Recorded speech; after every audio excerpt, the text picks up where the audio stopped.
J'ai excusé l'absence tout de suite de M. Marceron, il m'avait prévenu qu'il ne serait pas là ce soir. Également en retard pour ce qui nous concerne M. Vincent qui a donné des procurations à Virginie Monnier. Ils sont excusés Monique Soula qui a donné des procurations à Daniel Chrétien et Bernadette Hirsch qui a donné des procurations à Alain Marc.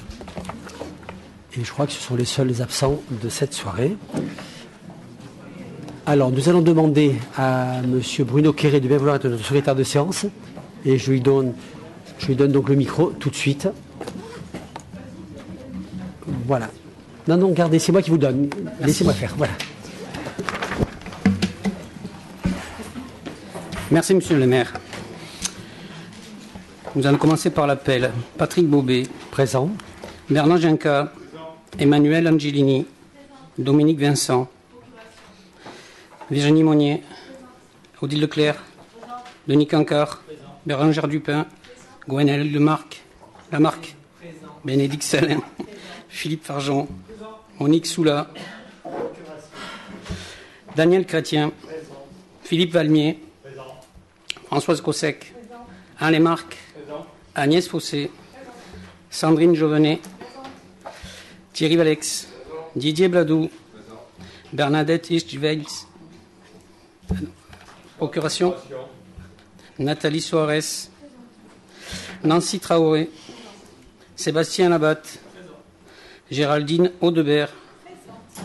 Émilie Masseron-Cazenave. Grégoire Grédy. Maël Fétou. Jessica Castex. Bruno Quéré présent. Claire Layan. Emmanuel Chougnot. Christine Collin. Jean-Bernard Masseron. Excusez. Patrick Alvarez. Nous allons passer par l'approbation procès-verbal du conseil municipal du 29 janvier 2019. Monsieur le maire. Oui, merci. Mes chers collègues, je vous demande si ce procès-verbal appelle de votre part des demandes de modification, des ajouts, des retraits, des éclaircissements. Alors je sais que M. Alvarez nous a demandé à la page 61 de revoir si le verbe annoncé était bien le bon verbe. Alors ce n'est pas le bon verbe apparemment. On cherche quel est le bon verbe, pour tout vous dire. Je pourrais vous le donner. Hein. Page 61, c'était inaudible. Oui, c'est pas très audible. Voilà. Le problème, c'est que l'audition n'est pas très bonne. Éventuellement, si vous avez souvenir du verbe qui va le mieux, l'important n'est pas forcément de retrouver le verbe, forcément celui-ci, mais qu'on reste dans le sens de ce qui a voulu être dit, qu'on ne torde pas la réalité des choses, ni le sentiment des personnes qui veulent s'exprimer en toute bonne foi dans cette assemblée et qui ne retrouveraient pas le sens exact de leurs interventions. Voilà. Pas d'autres demandes de la part des uns ou des autres. Nous l'adoptons avec la petite modification qu'on apportera pour la page 61. Pas de vote contre, pas d'abstention, vote unanime. Merci mes chers collègues. Communication des décisions du maire prises en vertu de l'article L2122-22 du CGCT. Monsieur le maire. Oui, vous savez qu'on balaye ça très très vite. Hein, vous m'arrêtez si bien sûr il y a des questions à me poser. Les ressources humaines, je n'ai rien vu d'extraordinaire à expliquer. Les affaires culturelles, ce sont des contrats, bien sûr, donc les sommes sont relativement importantes, ça va de soi. Pôle senior, petite enfance, je n'ai rien à dire de très spécifique. Animation, la sécurité, vous voyez que ça nous coûte cher. Depuis quelque temps, c'est important. Et le dossier 46, les 2846 €, dispositif Club Nature Gironde, c'est une somme que nous recevons. Là, c'est pas une somme qu'on a payée. C'est une somme que nous recevons de la part du département, hein, avec la convention qui nous lie. Voilà les commentaires que je voulais vous faire. S'il n'y a pas d'interrogation de votre part, nous pouvons avancer. Il n'y a pas de vote, vous le savez, sur cette présentation. Voilà, allez-y, monsieur le secrétaire. Direction générale, dossier numéro 1, ligne D du tramway, travaux barrière du Médoc, opération de soutien à l'activité économique, acquisition de chèques parking, rapporteur Bernard Ginca. Monsieur le maire, chers collègues, il s'agit donc de délibérer ce soir sur l'acquisition de chèques parking à l'intention pour servir de soutien à une campagne de communication à l'avantage de la barrière du Médoc. Vous savez que depuis le début des travaux de construction de la ligne D du tramway, c'est-à-dire novembre 2016, nous avons essayé de soutenir, tant que nous le pouvions et par tous les moyens, l'activité économique dans les commerces de la dite barrière, en partageant avec les commerçants un enjeu fort, celui de pouvoir maintenir la fréquentation de leur commerce pendant cette période difficile qui, heureusement, va commencer à tirer à sa fin. La question du stationnement, bien entendu, dans la problématique globale à laquelle sont confrontés les commerces de la barrière, tient une place relativement prépondérante aujourd'hui et à l'avenir, c'est-à-dire dans la nouvelle organisation de la barrière du Médoc et des modes d'approvisionnement des clientèles. Parmi les dispositifs que nous avons déjà mis en œuvre depuis 2016, 3 vous sont cités. La création d'un parking de 82 places entre la rue La Harpe et l'avenue des Innes en 2016, un parking dit de l'IDAC, qui a fait l'objet d'une transaction entre le Conseil général et la métropole.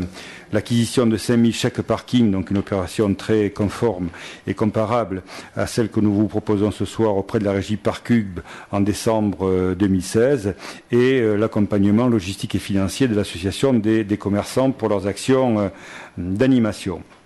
La nouveauté aujourd'hui, c'est que nous avons obtenu de Parcube que l'ensemble des parkings qui entourent la barrière du Médoc bénéficient à la fois d'une visibilité commune et d'une appellation particulière. C'est ainsi que les anciens parkings sont aujourd'hui baptisés avec les noms suivants. Parking Barrière du Médoc, La Harpe pour celui qui était dit de l'IDAC, qui est donc sur l'avenue des Innes.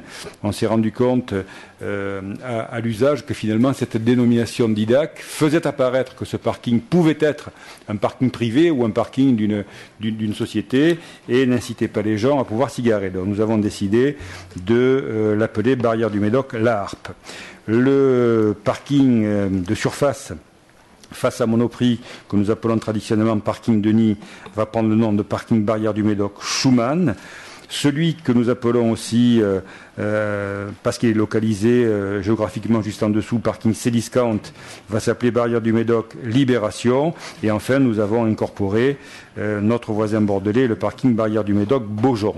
On a donc, avec cette dénomination commune, Barrière du Médoc et l'intitulé de chacun parking, la possibilité de communiquer sur une offre globale de stationnement.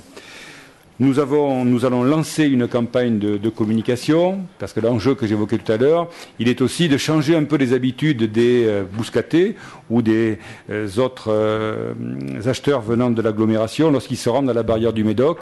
C'est terminé le temps où on pouvait poser sa voiture juste devant son pressing pour aller apporter son vêtement nettoyé. Il va falloir avoir aujourd'hui le réflexe parking. Donc pour avoir ce réflexe parking, il est nécessaire d'abord que les gens identifient l'offre de stationnement. Nous lançons donc à partir de jeudi prochain, en tant que je me souvienne, une grande campagne de communication avec des affiches dans la ville qui rappellent l'existence de ces parkings à l'ensemble des bouscatés. Et nous dotons les commerçants de petits flyers pour les présenter de façon à ce qu'ils le donnent avec un commentaire à leur clientèle. Et nous avons pensé intéressant de pouvoir également leur permettre de donner à leur clientèle de façon à les inciter un chèque de parking. C'est la raison pour laquelle nous allons délibérer ce soir sur l'achat auprès de la régie Parcube pour un montant total de 6 000 € TTC, de 5 000 chèques parking. Donc, vu cette délibération, il est demandé au conseil municipal d'autoriser cette acquisition et de les inscrire au budget au chapitre 011. Voilà, chers collègues, monsieur le maire, la délibération que je souhaitais vous présenter. Je suis prêt à répondre à vos questions si vous le souhaitez. Merci pour cette synthèse, mais c'est ce qui est autour de la délibération qui est très important. On a bien compris la démonstration. Monsieur Alvarez. Oui, monsieur le maire, chers collègues.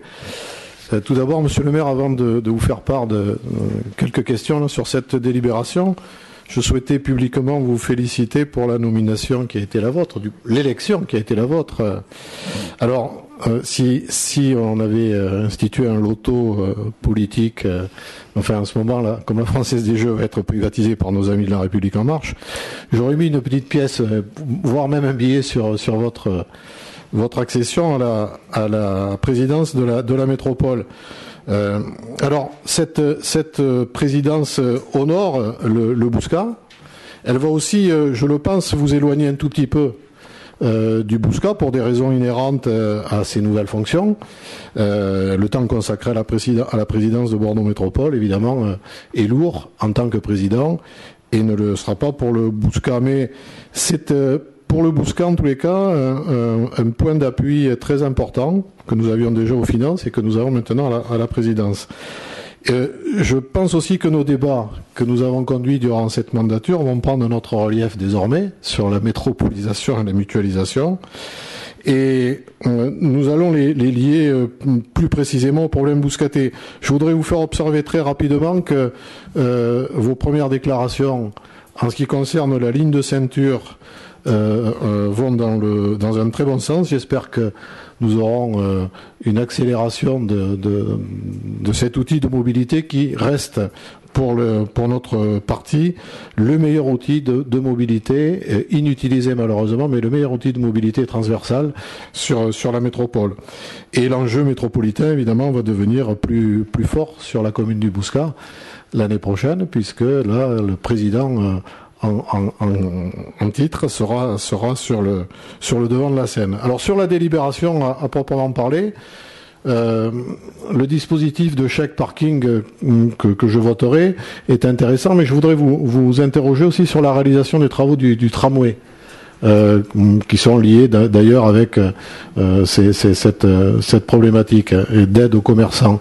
Alors on a une congestion de la circulation qui est constatée depuis plusieurs mois, inhérente elle aussi à la nature des travaux.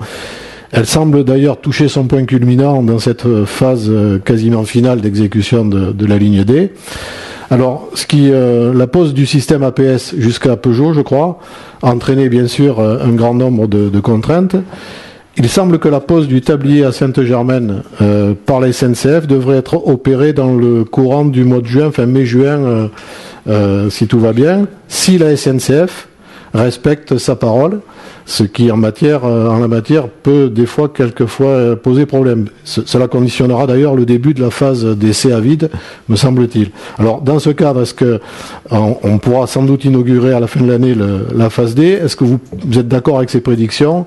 Et est-ce que vous avez un autre calendrier, peut-être, de secours? D'autre part, et là je reviens sur la délibération proprement parler, il me semble que la dénomination commune barrière du Médoc pour l'ensemble des différents parkings est une bonne chose et anticipe peut-être cette politique de revitalisation et de promotion de la barrière du Médoc, mais des barrières aussi dans le cadre d'un futur projet métropolitain concernant les boulevards et ces barrières. Donc je voterai ce dispositif d'aide aux commerçants avec les questions que je me pose sur l'exécution des travaux du tram.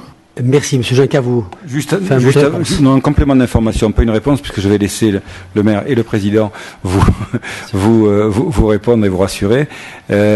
Simplement, j'ai oublié de dire que cette nouvelle dénomination, cette installation de ces parkings qui finalement encerclent un peu la barrière du Médoc, bénéficie aussi d'un plan de signalétique, de jalonnement particulièrement précis qui est déjà en place et qui montre, je crois, une certaine efficacité, une certaine cohérence. Ça a été un peu long pour y parvenir, parce qu'on est tombé à un moment aussi où il y avait des évolutions internes à Parcube, qui est en train qui a changé de direction, qui est en train de changer aussi peut-être de nom à terme, mais on y est arrivé, et je crois que ça devrait, au bon moment, finalement, au moment où on commence à voir poindre l'arrivée des tramways, faciliter le retour ou la continuité de la fréquentation. Merci. Alors je réponds d'abord à votre mot amical de félicitations. Souhaitez-moi bon courage plutôt que me féliciter, mais je ne suis pas joueur, donc je n'aurais pas joué sur un nom quelconque, par définition. Je voudrais surtout vous rassurer sur ma présence ici au Bouscat. J'ai partagé la semaine de manière la plus équitable qui soit entre ma présence au Bouscat et à la métropole. Pour tout vous dire, je passe le mardi entier ici au Bouscat, le lundi entier à la métropole, et les 3 autres jours de la semaine, je les partage à mi-journée d'un côté et de l'autre. Je vous rappelle également que ma fonction de vice-président aux finances me prenait quand même énormément de temps. C'était moins visible. C'était beaucoup moins visible parce que ce qui est triste dans ce rôle de président, c'est que dès que vous êtes dehors, vous êtes assailli de photographes ou de journalistes qui, bien sûr, sont repris ensuite par la presse écrite ou parlée ou télévisuelle, peu importe. C'était pas le cas tant que j'étais aux finances, bien tranquillement, mais je travaillais presque autant, je peux vous rassurer. Certes, la responsabilité n'est pas la même, mais je vous rassure qu'en termes de temps, c'est pas beaucoup plus terrible malgré tout. Voilà. Alors, pour revenir au sujet même, je crois que ce que nous a expliqué Bernard Jacquet est excellent. Moi, je crois que c'est un très très bon dossier. C'est une bonne manière de voir les choses, côté parking, côté barrière. Sur vos questions, vos interrogations sur le timing, je crois qu'on ne pourra pas dire deux choses avant le 30 mai. Pourquoi le 30 mai? Parce que c'est le week-end de l'Ascension et c'est le week-end où SNCF va poser le tablier sur le pont-rail qui enjambe la route du Médoc. Si les choses se passent bien, ce qu'on espère largement, bien sûr, on aura de très grandes chances de se dire que le timing sera respecté. Et en toute hypothèse, on n'aura pas de gros décalage entre l'arrivée du tram, qui, elle, est assurée jusqu'à ce qui était Renault, ce qu'on appelle maintenant Mairie du Bouscat pour Noël. Ça c'est assuré. Là-dessus, il n'y a aucune raison de penser différemment. On a un peu plus d'incertitude sur le terminus de Cantinol à Isines. Nous nous sommes mis d'accord avec Madame le maire d'Isines que s'il ne devait y avoir que 1 à 2 mois de décalage entre l'arrivée à Mairie du Bouscat et l'arrivée à Cantinol, on préférerait quand même d'un commun accord qu'il n'y ait qu'une seule inauguration et qu'une seule mise en circulation le même jour sur toute la ligne. C'est quand même plus confortable, plus cohérent pour tout le monde. Voilà où nous en sommes. Encore une fois, moi je suis plutôt optimiste, mais je vous dis, j'attends quand même le week-end du 30 mai au 2 juin pour être bien sûr que la première étape est la plus importante parce qu'elle conditionne tout le reste, se passe dans les meilleures conditions possibles. Madame Layan. Oui, monsieur le maire, chers collègues, bonsoir à tous. Nous sommes également bien sûr favorables à toute opération de soutien à l'activité économique à la barrière du Médoc. Nous nous interrogions simplement sur l'efficacité de la précédente opération. Est-ce que vous savez si tous les chèques ont été distribués? Est-ce qu'on a pu se rendre compte d'une évolution positive par rapport à la fréquentation donc du côté des commerçants de la barrière? Merci. Monsieur Jacquet va vous répondre. Ah, pardon. Ils ne sont pas encore distribués. Non, voilà, on en fait. La précédente. Ah, la précédente opération, oui, la précédente opération, oui, pardon, excusez-moi, j'avais mal compris. Si, la précédente opération nous avait permis, et avait permis surtout aux commerçants d'observer un net regain de fréquentation, avec cependant les difficultés que j'évoquais à propos du parking de l'IDAC, sur lesquels on fondait beaucoup d'espoir, parce que on se disait que c'était vraiment une desserte de proximité pour la barrière du Médoc, avec le passage par la petite galerie commerciale. Malheureusement, l'intitulé de ce parking apparaissait comme un frein à l'entrée des personnes qui pensaient que c'était un parking privé. Donc aujourd'hui, on va avoir quand même des estimations un peu plus précises. On lance la campagne de communication jeudi prochain. Donc je pense que vers la fin du mois de mai, on pourra mener un petit questionnement auprès des commerçants pour savoir si cette nouvelle façon de fonctionner a porté ses fruits. Voilà. On est aussi dans la volonté et dans le travail avec la métropole et Parcube pour obtenir le plus tôt possible la possible sortie des véhicules de ce parking dit La Harpe par la rue La Harpe. Oui. On n'a pas trop on a un estimatif, mais on n'a pas trop de dates qui nous sont confirmées aujourd'hui. On pensait à la rentrée prochaine. Je ne sais pas si ça va pouvoir être tenu. En tout cas, ce serait une bonne chose qu'on puisse circuler à l'intérieur de ce parking et sortir par la rue La Harpe. Voilà, et puis je veux dire aussi, pour compléter, que l'objectif aussi, c'est un objectif de communication. C'est aussi une manière de parler de la barrière, de parler des parkings, de parler des commerces de la barrière.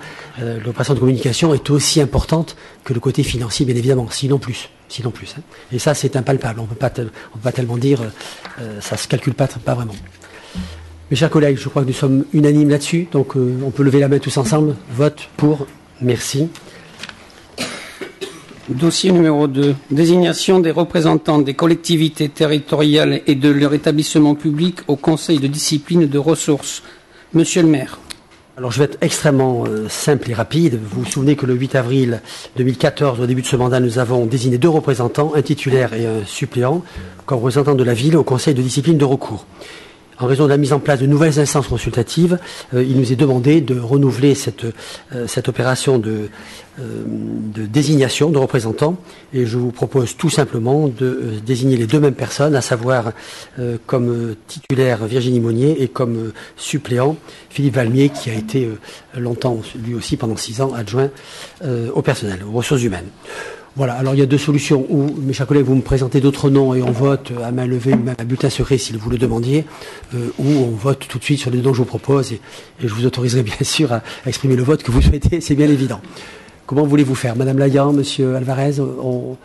On fait simplement, à la bouscataise, simplement. Très bien. Voilà, alors mes chers collègues, je vous consulte sur les deux noms qui sont proposés, Virginie Monnier comme titulaire et Philippe Valmier comme suppléant. Qui s'abstient? Qui vote contre? Qui vote pour? Unanimement. Merci mes chers collègues pour votre compréhension, d'efficacité. Ressources humaines, dossier numéro 3, rapport de situation sur l'égalité femmes-hommes, rapporteur Agnès Fossé. Monsieur le maire, chers collègues, ce rapport est pour moi la seconde occasion d'être présenté. Je suis en train de m'en mêler les pinceaux parce que je voulais commencer par autre chose. En tout cas, ce rapport appréhende, comme défini dans le décret de 2015, l'égalité femmes-hommes d'une part dans la politique des ressources humaines et d'autre part dans les politiques publiques à l'attention donc des administrés sur le territoire. Avant même de le présenter, je voudrais remercier chaleureusement les deux élus qui m'ont fait confiance. Virginie Monnier aux ressources humaines, merci, et Gwenaëlle Lamarque à l'agenda 21, parce qu'effectivement ce rapport fait la part belle aux ressources humaines et aussi est une réponse aux déficits de l'agenda 21 volet 2. Donc je présenterai ce rapport en deux volets. Le premier volet représentant la collectivité dans sa dimension employeur et le deuxième volet considérant l'ambition politique et sociétale de la ville. Cette situation comparée de l'égalité professionnelle permet justement de mesurer, au travers d'indicateurs sexués, de comprendre et de corriger les écarts qui seront nécessaires à une démarche d'amélioration continue dans le domaine de l'égalité. Alors avant même d'arriver sur les chiffres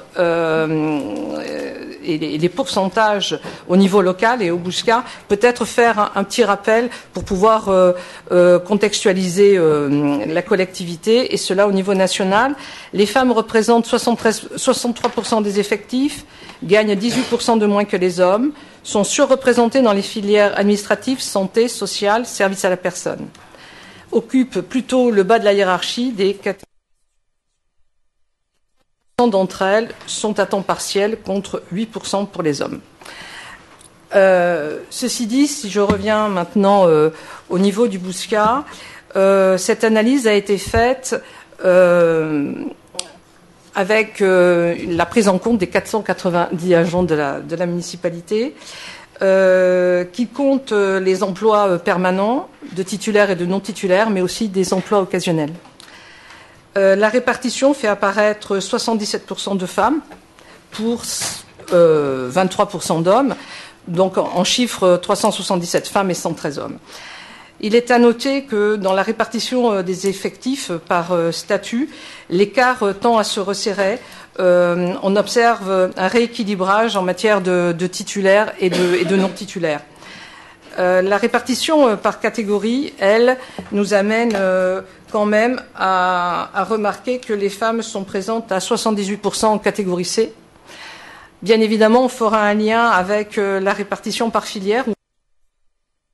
Les femmes plus présentes dans la filière administrative, la filière animation, la filière médico-sociale, elle, à 100%. La filière sociale à 94%.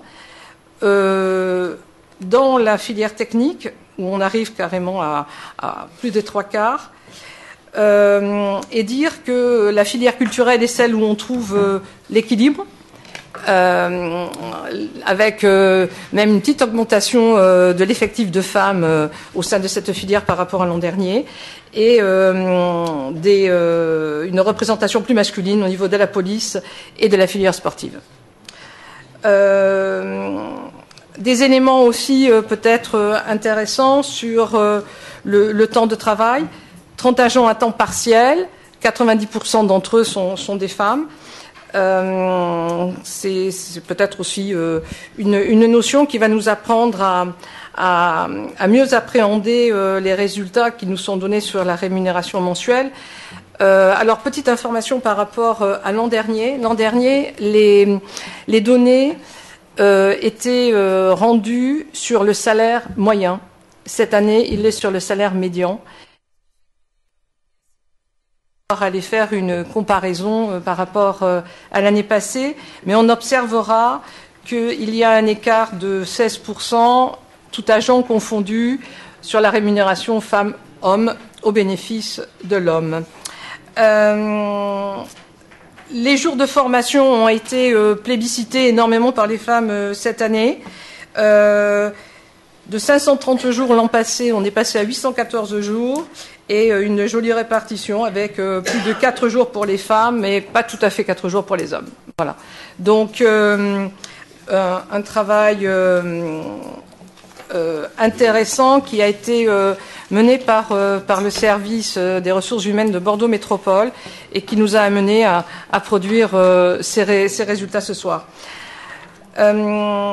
Je voudrais maintenant en venir à la partie 2, qui est celle qui occupe la place de la dynamique de politique sociétale. Et je à la page 11 du support, si vous l'avez sous les yeux, en venant traiter deux actions.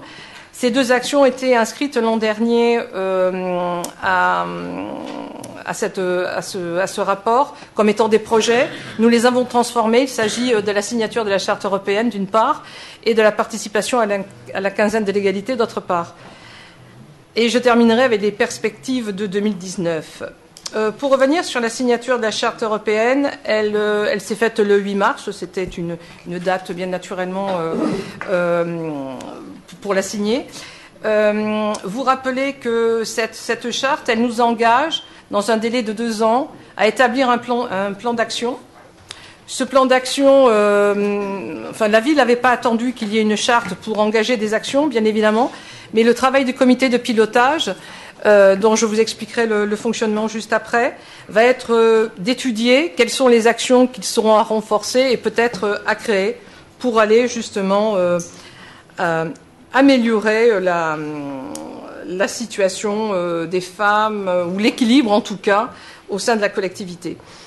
3 collèges, un collège d'élus, un collège d'agents et un collège d'usagers. Le comité de pilotage s'est réuni pour la première fois en juillet dernier et a travaillé sur les thématiques telles que la démocratie, la vie citoyenne, les ressources humaines, les finances, la politique publique et la communication. J'ai relevé certaines des actions qui avaient été traitées. Peut-être une des actions qui me semble intéressante au niveau des ressources humaines a été le 18 octobre 2018, la sensibilisation à l'égalité femmes-hommes sur la thématique des discriminations. Et cela a été traité par le biais d'un atelier de Théâtre Forum. L'autre point intéressant au niveau des ressources humaines que je relèverai représente la conciliation entre vie privée et vie professionnelle et le fait qu'il y ait eu des dons de jours où donc depuis le 29 mai 2015, les fonctionnaires sont autorisés à donner des jours à des collègues et notamment pour le cas d'une maman qui a bénéficié de 45 jours offerts par les agents de la ville et du CCAS. L'aménagement du temps de travail qui vient, lui, renforcer la démarche de qualité de vie au travail avec des modifications d'horaire sur 2 équipes de façon à passer à 16h et de 7h30 à 13h30 pour les agents des écoles et notamment à rappeler qu'ils ne travaillent plus le mercredi. Au niveau des déplacements, il y a eu une enquête qui a été réalisée auprès des agents et on s'aperçoit que 40% des femmes accompagnent leurs enfants, 40% des agents accompagnent leurs enfants et 76% d'entre eux sont des femmes. Voilà la mobilité à penser pour les femmes. Prestations sociales, l'effort de la ville et des UCCAS a apporté des prestations concernant la famille et l'aide à la parentalité. Le deuxième volet sera celui du rôle de prestataire de services de la ville. Dans un premier temps sur l'éducation jeunesse, le service animation permet aux enfants d'accéder à des activités ludiques et environnementales, quel que soit le genre. Ça, c'est un véritable engagement de ces animateurs. Notamment, on le voit plus bas, ils ont banni le fait que l'on puisse jouer à des jeux où les thèmes sont les chevaliers et les princesses. Alors ça paraît peut-être futile, mais c'est peut-être une première prise de conscience. La mixité est véritablement un travail dans l'élaboration des activités de ces animateurs. En ce qui concerne la culture, je voudrais véritablement remercier l'équipe de la médiathèque qui s'est vraiment investie dans ce sujet égalité femmes-hommes et a permis justement d'élaborer une bibliographie que je vous conseille vivement et qui se trouve en annexe. Le point suivant, peut-être pour mettre en évidence aussi la dynamique que l'on peut avoir et de quelle manière on peut traiter l'égalité femmes-hommes, c'est aussi par le biais de l'économie, où l'économie, avec le rebond de Le Bouscat Ville Active, et où nous avons participé l'an dernier, notamment avec Gonaël Lamarck, dans un équipage mixte avec le Patio, dans ce rallye des pépites, où nous avons comme objectif d'aller visiter un peu l'écosystème de l'entrepreneuriat au féminin. En ce qui concerne les solidarités territoriales, c'est tout un tableau, et je remercie d'ailleurs le CCAS, pour la précision de ces chiffres, qui fait apparaître un profil de foyer, souvent monoparental féminin, isolé aussi à prépondérance féminine, et puis au niveau de la répartition dans nos résidences autonomie, voir qu'il y a quand même une forte représentation de femmes, que ce soit à Mieux Vivre ou à la Bérengère.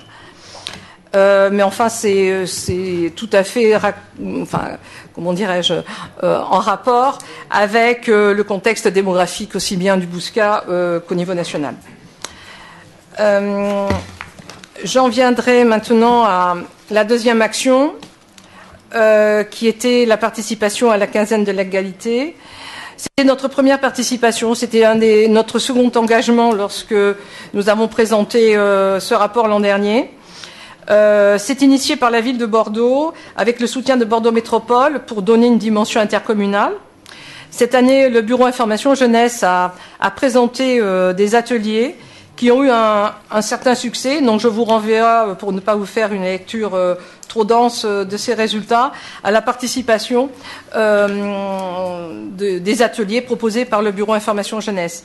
Il y a encore, pour que vous le sachiez, si vous êtes intéressé, comme je l'imagine, par l'égalité femmes-hommes, une exposition qui tourne encore sur le territoire, et notamment dans nos collèges et nos écoles, et qui s'appelle « Égalité filles-garçons, parlons-en ».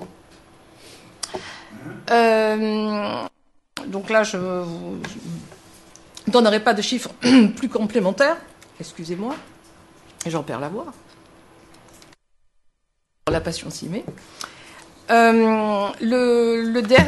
L'avant-dernier point, et peut-être aussi une chose que l'on aurait pu, dont on aurait pu témoigner en chanson, mais je ne me suis pas donné l'occasion d'aller chercher la bande sonore, mais le groupe de l'école élémentaire La Fonféline, dans le cadre périscolaire, et sur sa pause méridienne, a travaillé la notion de vivre ensemble et plus précisément de l'égalité, et a produit un enregistrement où ils ont écrit des chansons sur la thématique avec un accompagnement de l'école de musique. Là encore, comme quoi on peut arriver par des actions de cette nature à éduquer nos enfants sur cette thématique forte. J'en terminerai avec les perspectives 2019. Bien évidemment, s'engager à travailler sur nos ateliers avec le comité de pilotage afin de pouvoir travailler plus précisément et plus à fond les actions que nous aurons à soumettre au plan d'action. De finaliser notre collège usagé qui a pris un peu de, de retard au regard des élections qui interviennent dans les établissements, dans les écoles.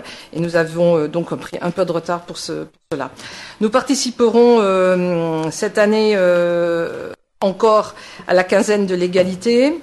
Nous faisons partie du réseau des villes signataires de la charte européenne et donc nous aurons matière à aller échanger des informations et puis des éléments qui nous permettront peut-être de constituer un document plus complet l'année prochaine.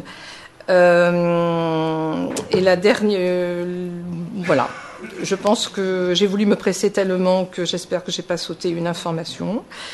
Et je me tiens à votre disposition si vous aviez des questions. Merci, Monsieur Alvarez. Oui, Monsieur le maire. Alors, quelques commentaires sur le document que vous nous présentez.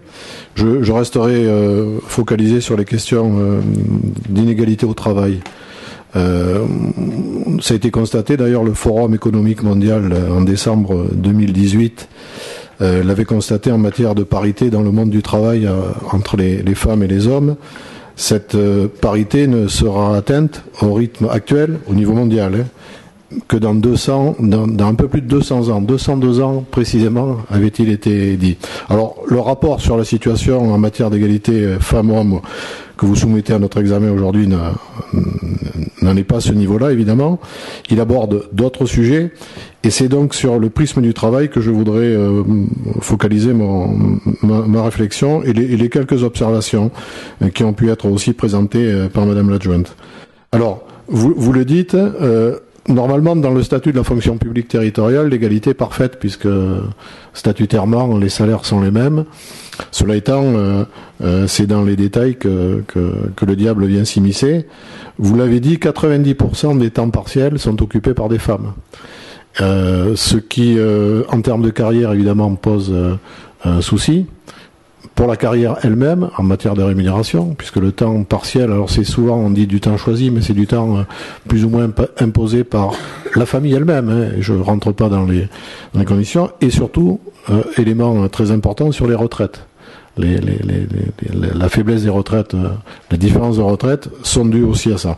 Il y a, vous l'avez constaté dans le rapport, à la mairie du Bouscat, une femme est payée quand même 16% de moins qu'un homme.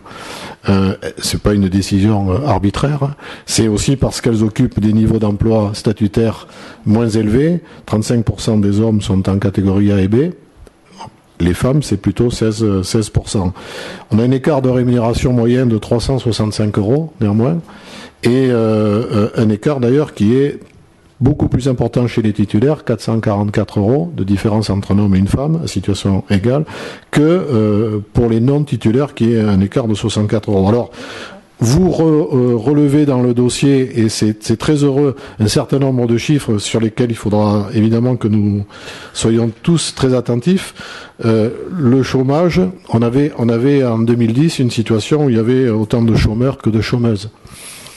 Puisque le taux de chômage était élevé aux alentours de 10%, il est passé de 10 à 12,4%. Aujourd'hui, nous avons 55% des chômeurs qui sont des femmes, qui sont des chômeuses. C'était 49,5% il y a seulement 5 ans.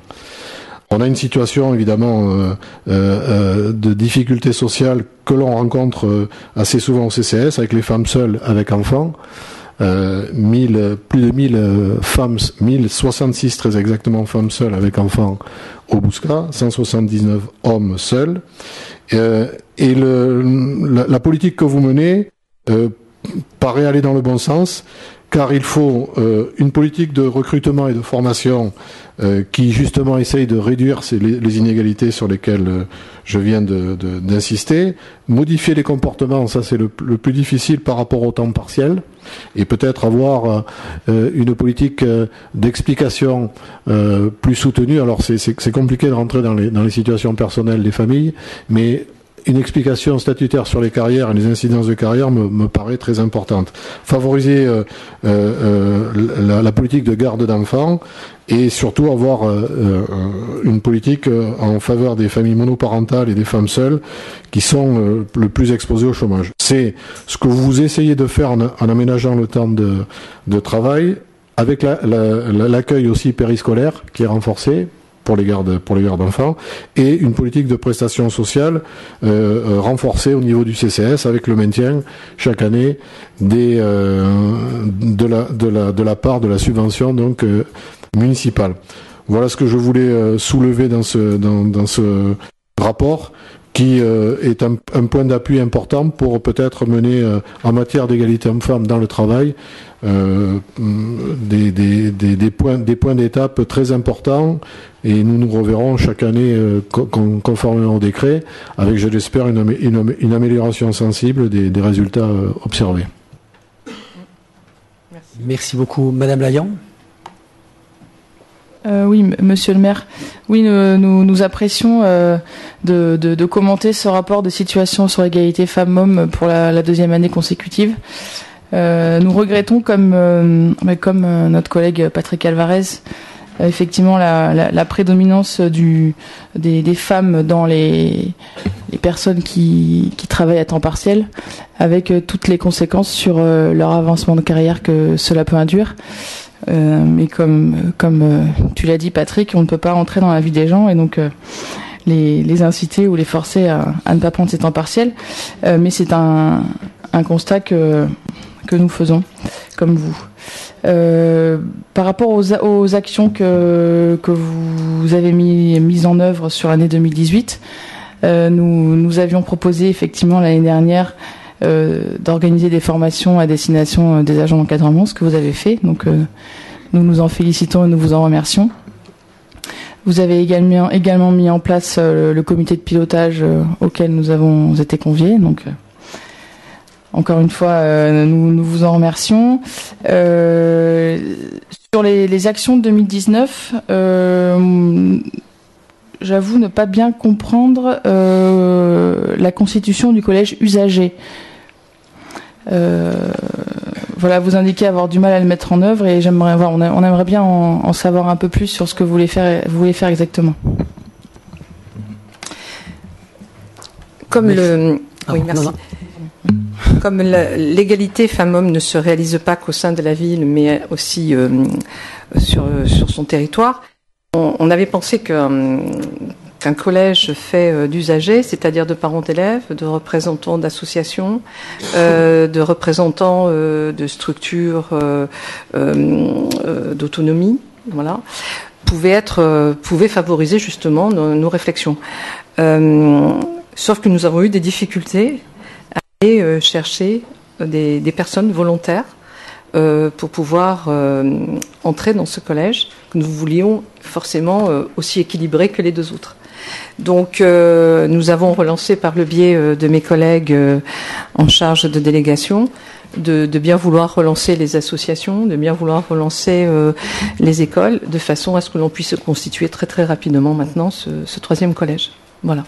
Donc c'est une difficulté qui est plutôt technique qu'autre chose. Mais nous avons hâte qu'il soit sur pied.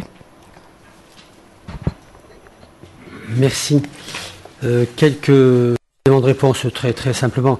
Vous nous remerciez d'avoir apporté quelques réponses et que notre politique aille dans le bon sens. Alors, oui, on essaie de bien faire, vous l'avez compris.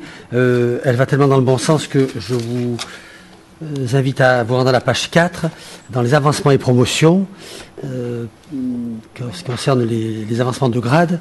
22 femmes ont bénéficié d'un avancement de grade et 8 hommes. Donc là, dans ce domaine, on a vraiment été... c'est aussi l'effet de la formation, bien évidemment, mais bon, 22 femmes ont bénéficié d'un avancement de grade, 8 hommes. Et pour ce qui est de la promotion interne, c'est un homme et une femme, donc je pense que là, on est assez équitable.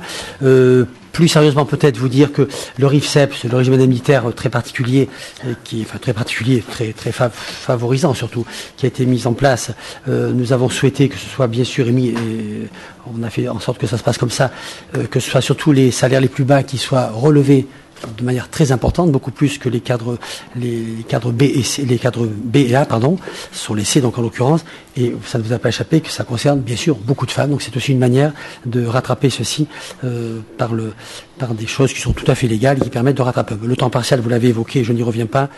C'est un phénomène de société, c'est ainsi comme ça. Et vous l'avez bien dit, on n'a pas à s'immiscer dans la vie des familles et dans la manière de fonctionner, bien évidemment.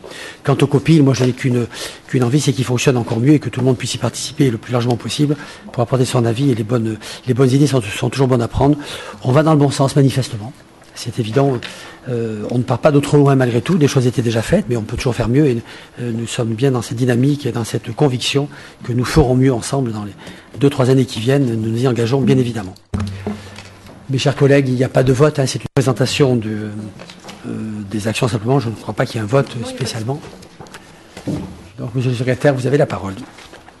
Dossier numéro 4. Mandat au centre de gestion de la fonction publique territoriale de la Gironde pour le lancement d'une consultation pour la passation d'une convention de participation dans le domaine de la protection sociale complémentaire, santé, prévoyance. Rapporteure Virginie Monnier. Monsieur le maire, chers collègues, le centre de gestion propose pour le compte des collectivités et des établissements affiliés de conclure une convention de participation dans le domaine de la protection sociale complémentaire pour les agents. Ça concerne la santé et la prévoyance. Après avis favorable du comité technique du 13 mars, il est donc demandé au conseil municipal de bien vouloir autoriser l'association de la ville du Bouscat à la procédure de mise en concurrence. Les avantages attendus sont des garanties supérieures, bien sûr, avec un coût intéressant, grâce à la mutualisation de plusieurs collectivités.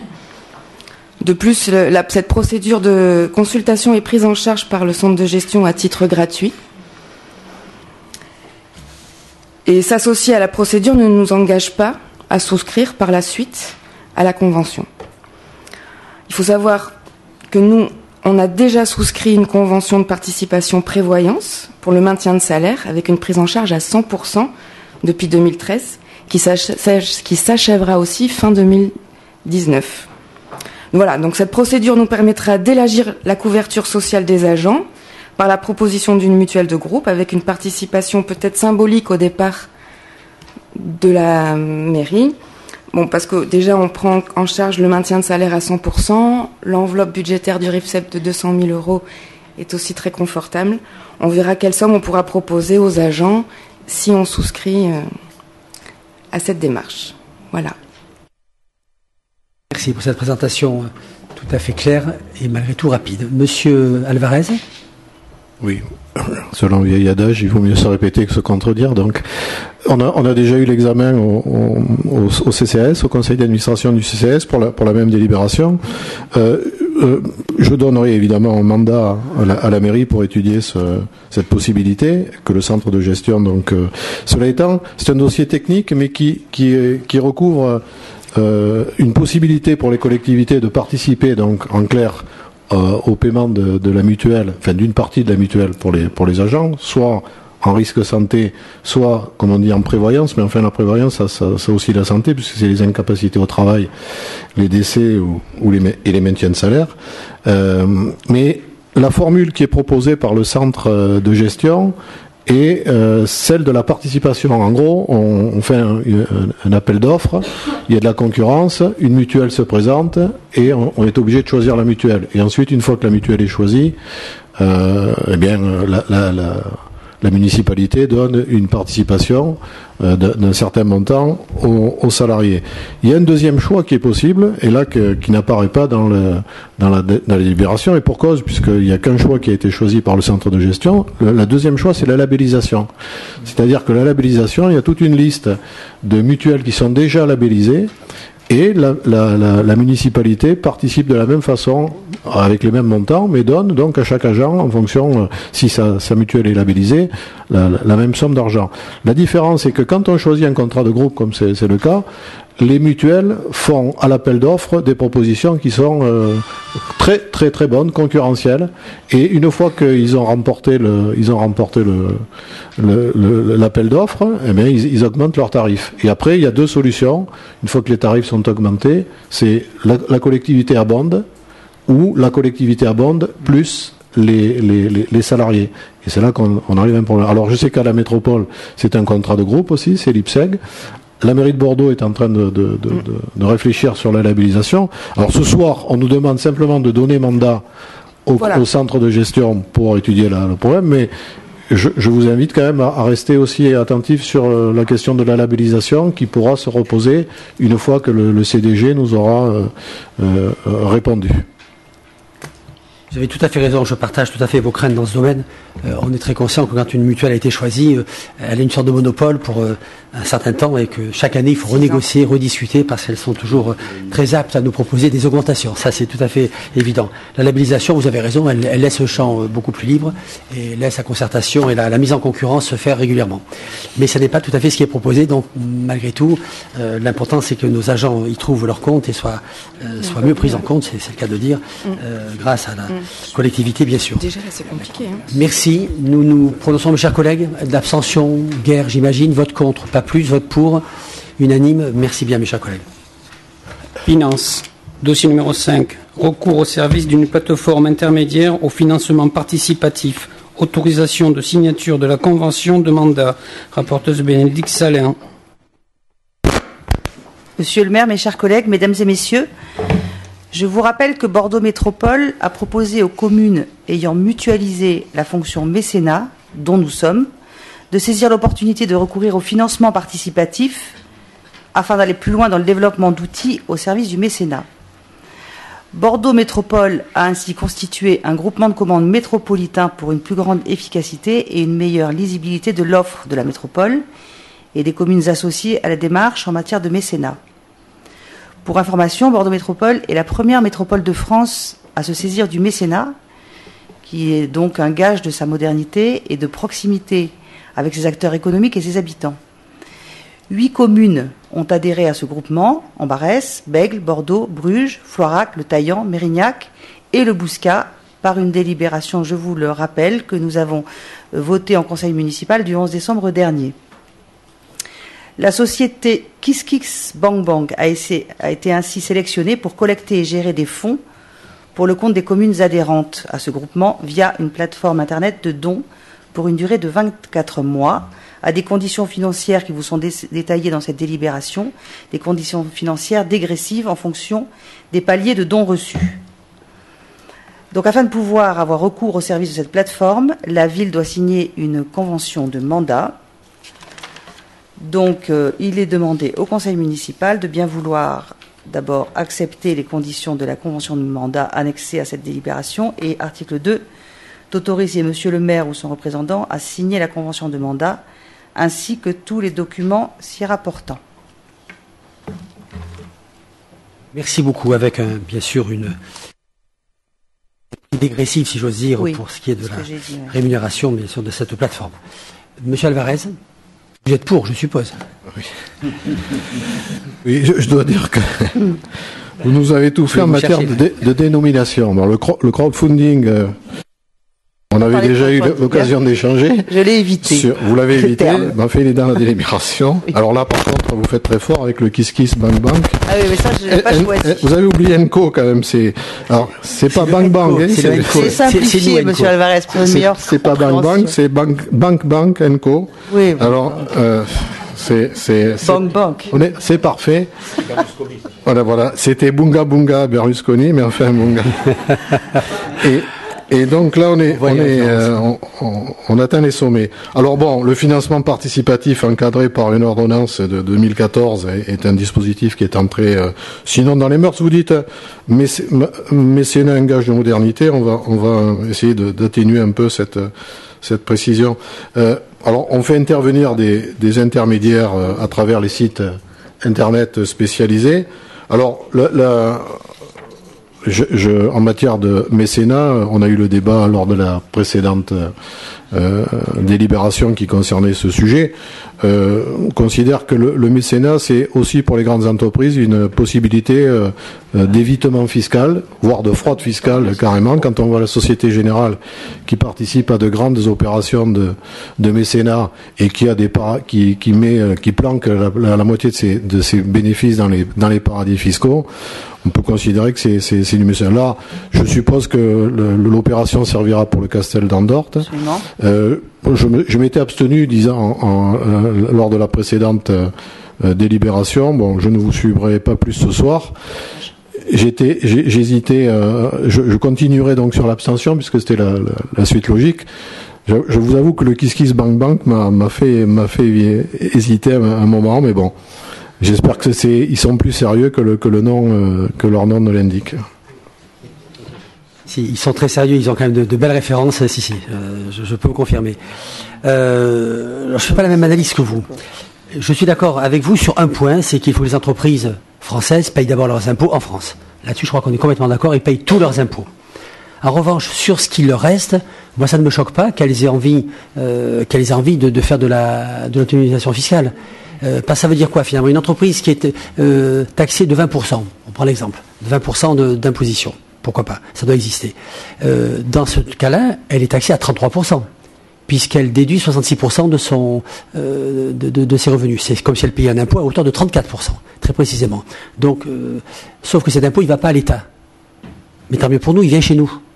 Ça veut dire que cet impôt, il est choisi, et elle choisit la hauteur de son impôt, qui n'est pas négligeable. Hein. Je vous rappelle, c'est 34%, alors ça serait sûrement autour de 20% dans un impôt de société. Et surtout, elle cible un équipement, une manifestation, une chose qui touche sa ville, sa commune, sa région. Donc moi, ça ne me choque pas du tout. Il n'y a pas de fraude fiscale, il n'y a pas d'évasion fiscale. Et je précise bien, à condition que les entreprises aient payé leurs impôts en France, ce qu'elles devaient. En dehors de la somme qu'elles mettent bien sûr sur du crowdfunding, on va dire les choses pour faire simple. Voilà, donc sincèrement, j'ai du mal à comprendre pourquoi j'arrive pas à vous convaincre. C'est pour tout vous dire. Parce que moi, je trouve que c'est pas du tout stupide. C'est un impôt. Le mécénat, c'est un impôt à hauteur de 34%. La différence, c'est qu'il part pas à l'État, pour une fois. Il revient sur les collectivités. Et pourquoi l'État a accepté ceci? Parce que l'État est bien conscient que depuis 10 à 15 ans, il nous sert de plus en plus de nos ressources. Et que c'est une manière aussi de se dédouaner du mauvais geste qu'ils nous font. Moi, je l'interprète comme ça. Donc, je trouve que finalement, c'est une manière pour eux de se rattraper des très mauvais gestes qu'ils ont à notre égard, nous, les collectivités locales. Voilà. Donc, moi, je suis pour, 1000 fois pour, même s'il s'appelle Kiss Kiss Bang Bang Co. Ça m'est égal, je suis quand même favorable. Mais je ne vous convaincrai pas, je le sais très bien, pas plus que je n'arrive à convaincre vos collègues de la métropole, bien évidemment. Mais je suis ravi que vous fassiez une abstention et qu'une abstention. Cet argent, il est investi, bien évidemment, il est bien investi, c'est évident, dans l'intérêt général et des communes et des collectivités. Ça ne concerne, pas seulement, Patrick, pas seulement évidemment les entreprises, mais aussi les particuliers, toute personne qui souhaite donner. Pas que les entreprises, bien sûr. Et pour elle, c'est 75% d'une part, et aussi manifester son intérêt pour un projet historique de sa ville et y participer à hauteur de les possibilités de chacun. Je ne parle que des entreprises parce que je pense que l'idéologie, et je la respecte tout à fait, de Patrick Alvarez, elle est ciblée sur les entreprises. Et on comprend très bien pourquoi. Madame Layan, vous souhaitiez aussi prendre la parole. Allez-y. Oui, nous allons nous abstenir également sur ce dossier. Alors nous, c'est pas forcément le principe du mécénat qui nous choque. Ce qui nous ennuie dans cette délibération, c'est le fait de devoir rémunérer en plus là-dessus un prestataire externe qui voilà, le mécénat devient une entreprise lucrative pour des prestataires externes, alors qu'à la base, ça peut partir simplement d'une bonne volonté d'une personne qui veut participer à un projet. C'est un vrai boulot. Je vous répondrai simplement à l'adage, tout travail mérite salaire. Et c'est un travail. C'est un travail de surveillance, de démarchage, de travail juridique également, enfin, c'est relativement de collecte évidemment, de sécurisation. Et ça, c'est très important pour les villes. Hein. C'est très important. En termes juridiques, c'est elle qui nous sécurise cette société-là. Et ça vaut quelque chose. C'est un vrai travail, non vraiment. Alors après, ce travail, est-ce qu'il vaut 6%, 5%? Bon, moi, ça m'est égal. Je préfère redonner 6% à quelqu'un qui va m'offrir 1 million que donner 1% à quelqu'un qui va me ramener 15 euros. Il faut être clair, c'est aussi bête que ça. Ce qui compte à l'arrivée, c'est la somme que l'on pourra dégager pour nous aider dans nos investissements. Et le Castel d'Andorte en fait partie, bien sûr. Voilà. Mais je vous entends tous les deux, bien sûr. Hein, ce sont des arguments qu'on peut tout à fait entendre. Nous prononçons, mes chers collègues, donc abstention de Claire Layan, Madame Chaugnot, Madame Je cherche votre nom, mais c'est pas mal. Et Monsieur Alvarez. Merci. Vote pour de l'équipe majoritaire, bien évidemment. Madame Christine Nicolas, cherchez votre prénom surtout. Je bute sur le prénom et donc la suite n'arrive pas. Merci. Dossier numéro 6, demande de subvention dans le cadre du projet de réhabilitation du Castel d'Andorte et de ses dépendances. Rapporteuse Bénédicte Salin. Voilà, toujours dans le cadre de recherche de financement pour le Castel d'Andorte, entre autres. Je vous rappelle donc que nous avons mené une concertation en 2015 et 2016 avec les Bouscatés, et vous savez que la thématique d'un établissement autour des arts du spectacle vivant, danse et théâtre a été retenue pour le site du Castel d'Andorte. Pour mener à bien ce projet, la commune a missionné le cabinet EMIS, une équipe de programmation qui est spécialisée dans la réhabilitation de bâtiments à valeur patrimoniale. La commune souhaite redonner vie à ce patrimoine 18e, l'ouvrir au public, non seulement aux Bouscatés, mais également à tous ceux, professionnels ou amateurs, qui œuvreront dans le domaine de la création artistique. Ainsi, la DRAC, Direction régionale des affaires culturelles, le Conseil régional de Nouvelle-Aquitaine, le Conseil départemental de la Gironde, ainsi que tout autre organisme susceptible d'apporter une aide financière à la réalisation de l'équipement de ce projet immobilier, aménagement spécifique aux activités de pratique culturelle et artistique, telles que la danse, par exemple, seront sollicités en vue de l'obtention de subventions aussi élevées que possible, bien sûr. Je vous rappelle qu'un diagnostic de l'existant a été conduit en 2017 par un maître d'œuvre spécialisé. Et donc, en conséquence, s'il est demandé au conseil municipal d'autoriser le maire ou son représentant à solliciter des subventions auprès de tout partenaire institutionnel, ainsi que tout autre organisme susceptible d'apporter une aide financière à la réalisation et à l'équipement de ce projet. Petite précision peut-être que je pourrais vous apporter, c'est que le cabinet EMIS va nous présenter son pré-programme le 9 avril. Voilà, donc on aura un peu plus d'informations sur leur travail. Merci bien. Monsieur Alvarez ?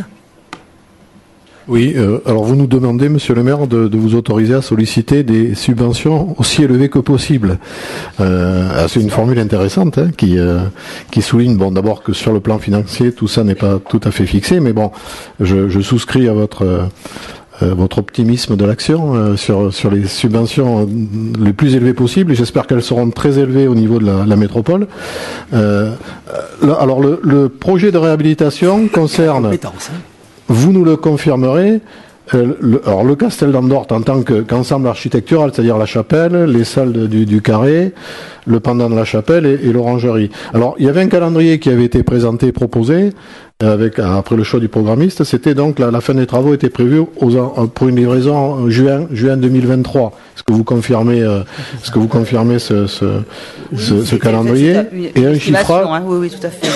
Et un chiffrage, donc, alors là, on chiffre le projet à minima donc à 2 millions d'euros TTC, et donc avec un financement institutionnel, État, région, département, Bordeaux Métropole, avec les contrats de co-développement, si c'est possible, et nos amis de maintenant de Kiss Kiss Bang Bang qui vont venir abonder sur. Ah, ils sont devenus vos amis, c'est nouveau. Ben oui, la délibération est avec eux quand même. Voilà. Donc quelques précisions donc sur le calendrier. Bien, alors vous avez raison, la formulation de la subvention la plus élevée possible, on ne peut pas en avoir d'autre, parce que vous savez qu'en fait c'est une question de ratio, de pourcentage, mais en fonction de la somme elle-même. Et il y a des plafonds, vous le savez très bien. Si ça peut être 20% voire 30% si la somme n'est pas trop importante. Si elle est astronomique, ça va tomber à 15% maximum. Donc on est sur des ratios, on est sur des sommes globales. Donc c'est pour ça que la formulation, c'est peut-être la moins inadaptée à la situation elle-même. Voilà. Quant à la métropole, que les choses soient bien claires, on ne sera pas plus maltraité parce que je suis président quand j'étais vice-président aux finances. Je n'ai jamais dit que nous serions mieux traités. Le favoritisme n'est pas dans mon vocabulaire, vous le savez, mais nous ne serons pas plus maltraités, c'est évident. et ça permet aussi, quand on a une vision des choses beaucoup plus complexes et beaucoup plus précises, de voir des choses qui nous auraient échappé auparavant et des demandes qu'on pourrait faire sur tel ou tel dossier. Ça a été le cas pour la ligne verte. On aura peut-être une bonne nouvelle dans les semaines qui viennent, de soulever quelques lièvres comme ceci qui font que l'équité n'est pas toujours au rendez-vous, et quand on est président, on voit peut-être plus de choses. Et donc, s'il y avait des problèmes d'équité qui nous seraient défavorables, je rectifierai bien sûr l'équilibre. Ça, je m'y engage évidemment. Qui voulait prendre la parole? Bernard Juncker.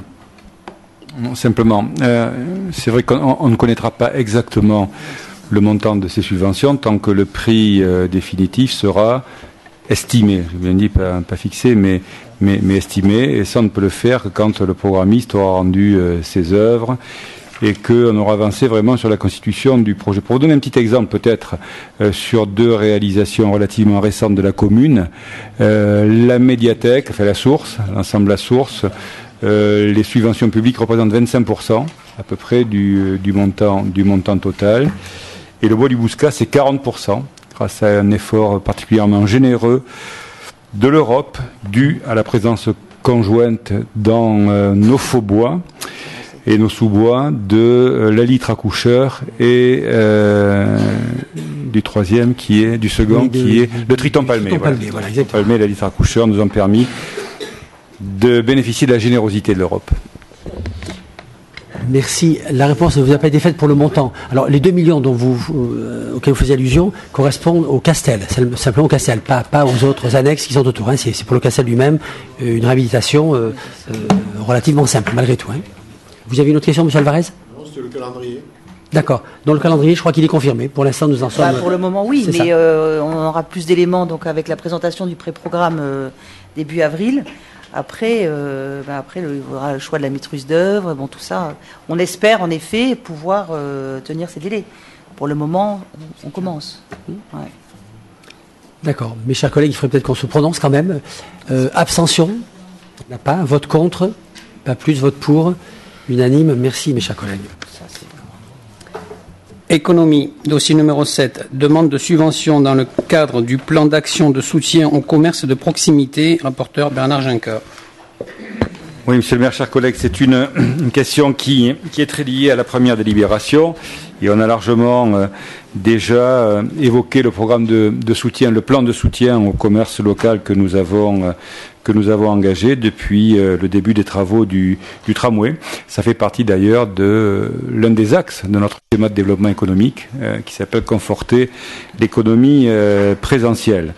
Donc, au titre de ce plan de soutien, on a déjà évoqué des actions en matière de stationnement qui tiennent une place importante et qui ont un coût relativement élevé aussi.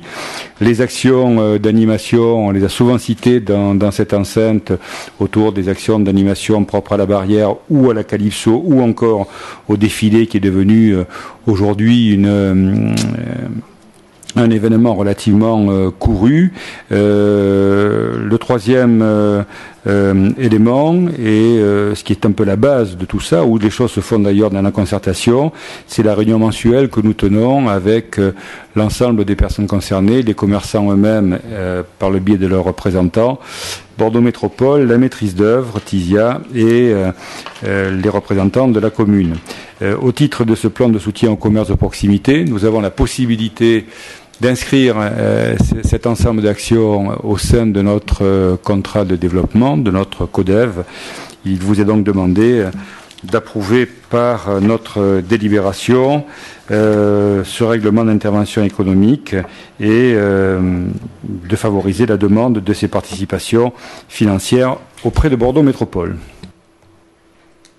Merci, monsieur le premier adjoint. Monsieur Alvarez. Oui, monsieur le maire. Alors, en 2015, je n'avais pas totalement soutenu le schéma de développement économique en m'abstenant. Bon, aujourd'hui, on est plutôt dans l'article 2, d'ailleurs, de la délibération que dans l'article 1. Plutôt que d'un soutien à ce schéma, on est dans une demande de subvention. Donc, je tenais à le préciser, et donc j'apporterai mon vote sur cette demande de subvention, sur un plan qui, me semble-t-il, devient quand même assez pérenne, peut-être, non, au niveau des aides, on peut le comprendre au niveau des travaux, mais ensuite il faudra s'interroger sur la pérennité de ces aides, une fois que les travaux seront terminés. Oui, c'est un règlement d'intervention, donc il est adaptable et chaque année c'est revu, hein, bien sûr, mais vous avez raison. L'État a un problème, c'est qu'on a une enveloppe. Donc, ce qu'on donne aux uns, on ne peut plus donner aux autres. Donc vous avez raison, dès l'instant où on sera sorti de la phase difficile, on fera peut-être les cartes et les finances, bien évidemment. Tu veux compléter, Bernard ? Oui. Dans le passé, on avait une logique de subvention à l'égard des associations de commerçants. C'est un système où il y a pas mal de comètes qui apparaissent, qui disparaissent. Une fois que la situation sera redevenue, entre guillemets, normale autour de l'axe libération, on verra ce qu'est notre stratégie en la matière. Il faut savoir aussi que notre plan de soutien au commerce de proximité, il ne concerne pas que les commerces affectés par les travaux du tramway. On a notamment des actions de maintien des linéaires commerciaux au centre-ville, à la Vache et ailleurs dans la commune. Merci. Nous nous prononçons, mes chers collègues, d'abstention, guerre, vote contre, pas plus, vote pour, unanime, merci. Dossier numéro 8, convention de partenariat entre la ville du Bouscat et la Chambre des métiers de l'artisanat interdépartementale, délégation Gironde, rapporteur Bernard Genca. Je vous ai rappelé dans le premier paragraphe les missions que vous connaissez sans doute de la Chambre de métiers et l'artisanat, action d'animation, de formation, d'accompagnement en faveur du secteur de l'artisanat. Nous avons proposé, dans le cadre de rapprochement avec cette chambre, un accompagnement des artisans face à certaines problématiques que nous avons identifiées et que nous avons déjà évoquées ici. Donc nous avons formalisé cet engagement par une convention de partenariat. 4 axes l'illustrent: la formation et l'accompagnement des artisans dans leur stratégie numérique, qui prend la forme d'ateliers de permanence au sein de l'espace de travail numérique du PASIO. L'engagement des chefs d'entreprise depuis 60 ans à la transmission reprise de l'entreprise, qui est une problématique importante et qui aujourd'hui rencontre beaucoup de difficultés, aussi bien dans la décision à prendre par ces chefs d'entreprise et aussi par la volonté des repreneurs, souvent jeunes et sans expérience. La troisième action, le troisième axe, c'est le suivi des mutations foncières et le maintien des artisans en ville dense. Et enfin, l'accès à l'analyse des données économiques de la ville. La Chambre de métiers et de l'artisanat participe au projet d'extension de la zone d'activité Godard, sur laquelle nous espérons, dans un conseil municipal prochain, pouvoir vous donner quelques nouvelles de son évolution. J'ajouterai également que l'un des représentants de la Chambre de métiers est membre de notre CLVE, Conseil local de la vie économique, et constitue un partenaire vraiment de qualité. Donc, l'évaluation que nous avons faite de ces actions, les bonnes relations que nous avons, que je viens de rappeler, nous conduisent à proposer le renouvellement de cette convention qui arrive à son terme, prochainement, à la fin de ce mois, et pour un coût qui est estimé à 5 500 €, 3 050 pour la Chambre de métier, 2 450 à la charge de la commune. Je vous demande donc d'autoriser Monsieur le maire ou son représentant à signer la convention qui vous est produite en annexe. Merci. J'ai un petit doute sur notre participation. Moi, j'ai 2600 sur ma note de synthèse. Et tu nous as dit 2450. Alors, j'ai un petit doute. Je pense que vous avez raison, parce que moi, je travaille avec l'ancien état de la délibération qui a dû être revu. Ce qu'on appelle le document martyr qui a été revu, bien sûr, ça fait partie des choses qui sont... Donc, c'est bien 2600. D'accord. Je vérifie tout de suite.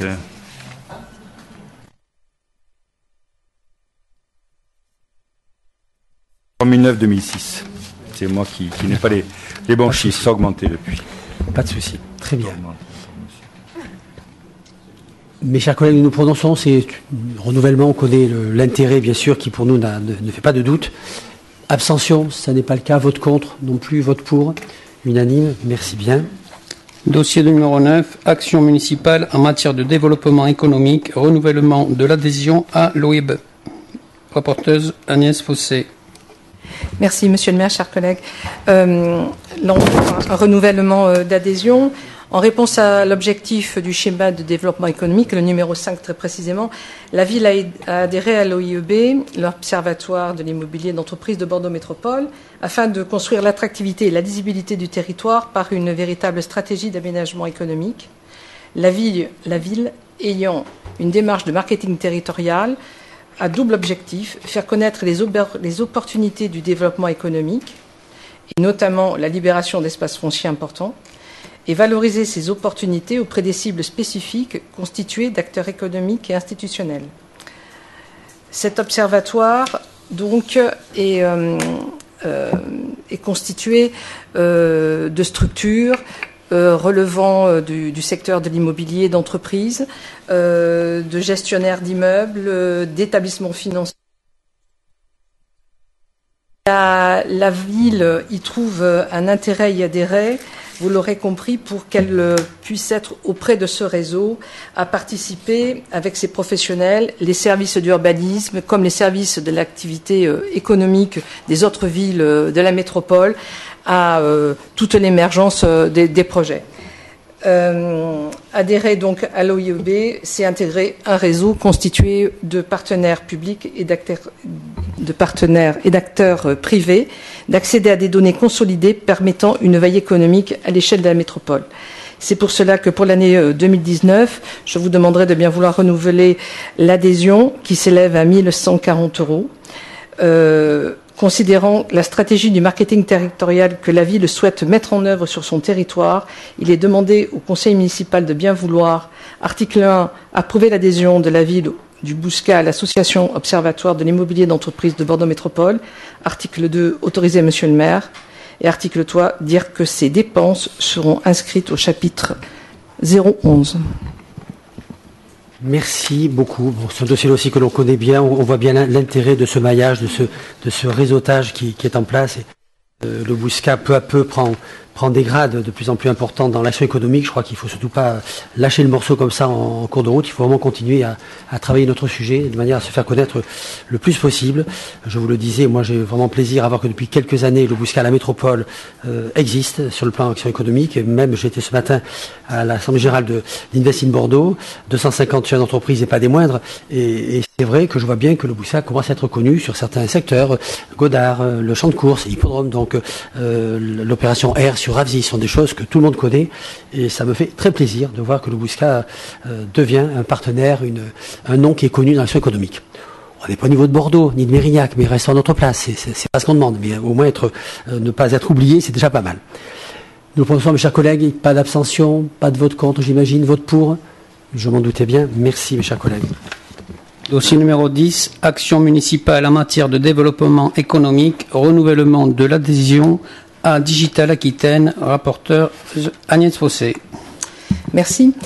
Oui, Digital Aquitaine est une association à laquelle nous adhérons et qui nous permet justement d'être présente dans un des domaines d'excellence parmi les 4 qu'elle propose. C'est celle du commerce connecté. Vous comprendrez vite la relation avec l'activité et l'action qui a été menée sur l'axe de la libération par cette action nommée Connect un commerçant. Pour vous remettre peut-être en tête cette opération pilotée par le club du commerce connecté, 10 commerçants choisis sur l'axe du Bouscat, 10 sur Bordeaux. L'action est terminée aujourd'hui. 10 commerçants ont terminé cette action positivement et 7 sont bouscatés parmi les 10 qui figurent sur la ligne d'arrivée. Cette expérience menée sur l'axe de la libération par Connect un commerçant a fait l'objet d'un livre blanc qui sera présenté dans très peu de temps et qui a été financé par la Caisse des dépôts. Le deuxième élément qui nous amène encore à avoir de l'intérêt à adhérer, à renouveler notre adhésion, c'est l'action que nous menons en septembre 2019 et dont les travaux ont commencé tout à fait dernièrement. C'est l'ouverture de l'incubateur où le club du commerce connecté va se positionner comme un référent bien évidemment légitime puisque cet incubateur sera teinté commerce connecté. Adhérer à Digital Aquitaine, c'est appartenir à ce réseau des acteurs économiques, c'est participer à des ateliers et juste pour vous préciser que nous participons aussi à ces ateliers, nous sommes allés au mois d'octobre à plusieurs élus et des membres du conseil local de la vie économique participer aux destinées numériques et aller voir un peu quelles étaient les solutions qui pourraient nous inspirer sur notre territoire. Voilà un peu ce que Digital Aquitaine est en capacité de nous apporter. Et c'est donc à ce titre que je vous demanderai, considérant la stratégie de développement de la filière et le soutien au commerce de proximité que la ville souhaite mettre en œuvre sur son territoire, il est demandé au conseil municipal de bien vouloir approuver cette démarche intégrée aux axes 1 et 4 du schéma de développement économique, d'approuver l'adhésion de la ville du Bouscat à l'association Digital Aquitaine et d'autoriser monsieur le maire ou son représentant à signer le bulletin d'adhésion dont la cotisation correspond à 6 000 € TTC. Merci beaucoup.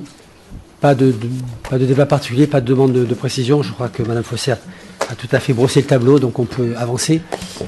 Abstention, ce n'est pas le cas. Vote contre, non plus. Vote pour, unanime. Merci, chers collègues. Culture, dossier numéro 11, autorisation de demande de licence d'entrepreneur de spectacle vivant, renouvellement, rapporteuse Emmanuelle Angelini.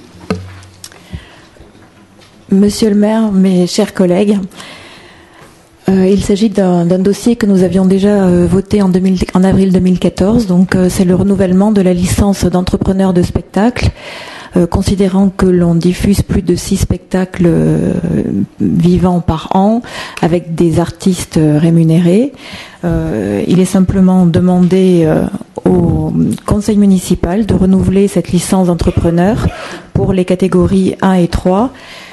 Qui concerne l'exploitation des lieux et la diffusion des spectacles. Et d'autoriser monsieur le maire à me désigner en tant qu'adjointe en charge de la culture pour être titulaire de cette licence d'entrepreneur de spectacle. Et ceci à titre gratuit, bien évidemment. Je précise quand même. Mes chers collègues, pas de problème, c'est un renouvellement, vous l'avez compris. Vote abstention d'abord, vote contre, ce n'est pas le cas, vote pour, unanime. Merci mes chers collègues. Dossier numéro 12, annulation d'un spectacle de la saison culturelle, remboursement des places, rapporteuse Emmanuelle Angelini. Alors, donc, dans le cadre de notre saison culturelle, nous avons l'habitude de proposer 2 spectacles de jazz par an. Et le second, qui devait avoir lieu le 25 avril, avec 2 artistes, Erel Besson et Vincent Segal, doit être annulé pour des raisons de santé d'un des artistes. Aussi, il est demandé au conseil municipal de bien vouloir autoriser je sais pas la formule, le remboursement, du concert ou bien l'échange pour des spectacles de même catégorie, bien entendu, avant la date du spectacle, donc le 25 avril. Très bien, merci. Tout ça est très clair. Nous nous prononçons. Abstention, ce n'est pas le cas. Vote contre, non plus. Vote pour. Merci mes chers collègues. Unanime. Éducation jeunesse, dossier numéro 13, convention cadre de partenariat entre la ville du Bouscat et la mission locale Techno-Ouest de Mérignac, avenant numéro 16, convention d'organisation administrative relative au fonds local d'aide aux jeunes, avenant numéro 11, rapporteur Alain Marc. Monsieur le maire, mes chers collègues, il s'agit également d'un renouvellement de subventions accordées par la ville du Bouscat à la mission locale Techno-Ouest. Donc tout d'abord, une subvention de fonctionnement qui est revalorisée à hauteur de 2%, correspondant à l'évolution des prix hors tabac. Ceci est important de le dire. Soit 52 066 €. Et puis une participation au fonds local d'aide aux jeunes qui est de 3 128,40 €.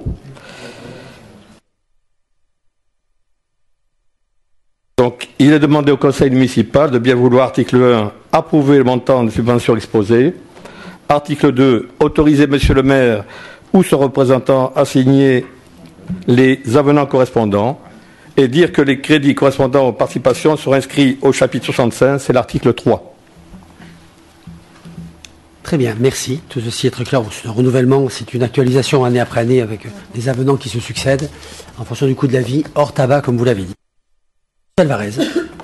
Oui, j'avais une simple question au regard de la subvention donc, que nous accordons à cette mission et au fonds local d'aide aux jeunes. Est-ce qu'on a évalué les politiques qui sont menées à la fois par la mission locale Techno-Ouest et le fonds local d'aide aux jeunes? On a des retours sur, non pas investissement, mais sur subvention. Bien sûr que oui, c'est analysé. Ça serait peut-être intéressant qu'on fasse un rapport plus précis de cette action, de l'analyse, de l'évaluation qui en est faite. Je ne pense pas qu'Alain soit en mesure de le faire comme ça. Absolument, oui. Je peux donner quelques chiffres pour 2017, puisque les données de 2018 sont en cours d'exploitation. Nous avons à ce propos, donc le 10 avril, la réunion du conseil d'administration pour installer le nouveau conseil d'administration, fixer le bureau, mais également, je dirais, analyser les données 2018. Bon, pour 2017, pour le Bouscat, cet argent impacte, je dirais, 335 jeunes, dont rapporté, je dirais, à la population que vous avez vue dans ce qui vous a été présenté relative à l'INSEE, ça représente entre 15% et 10 à 15% de la population jeune impactée, donc de 16 à 25 ans.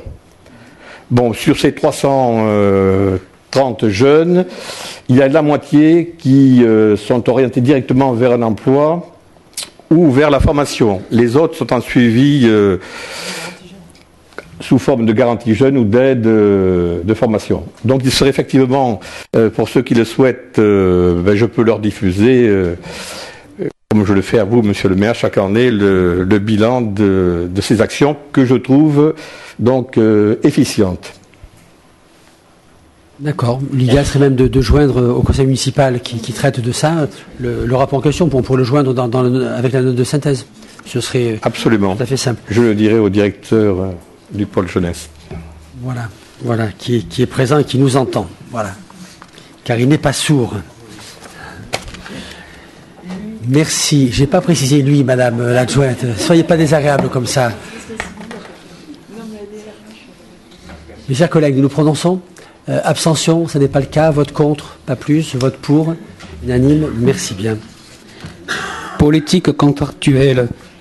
Dossier numéro 14. Convention de partenariat entre la ville du Bouscat et l'association Territoire et l'Innovation Sociale ATIS. Autorisation de signature. Rapporteur Bernard Juncker. Oui, monsieur le maire, chers collègues, il s'agit d'un projet que nous avons déjà évoqué en conseil municipal qui concerne l'implantation d'une structure de l'économie sociale et solidaire sur le territoire de la résidence du champ de course et pour lequel nous avons un partenariat étroit et vraiment très actif avec le bailleur social Gironde d'Habitat qui joue pleinement le jeu et qui a notamment mis à la disposition de ce projet 2 appartements qui sont pour l'instant donc disponibles en attendant que notre projet avance ou qui, s'il devait muter, redeviendrait disponible à un autre endroit. Dans un premier temps, nous avons mené une étude, comme ça se fait dans ce genre d'action, une étude d'opportunité menace, d'analyse du territoire. Ça a été mené par un partenaire actif à cette époque également qui s'appelle Croix-Rouge Insertion. Depuis, Croix-Rouge Insertion a terminé sa mission et est sorti de ce projet.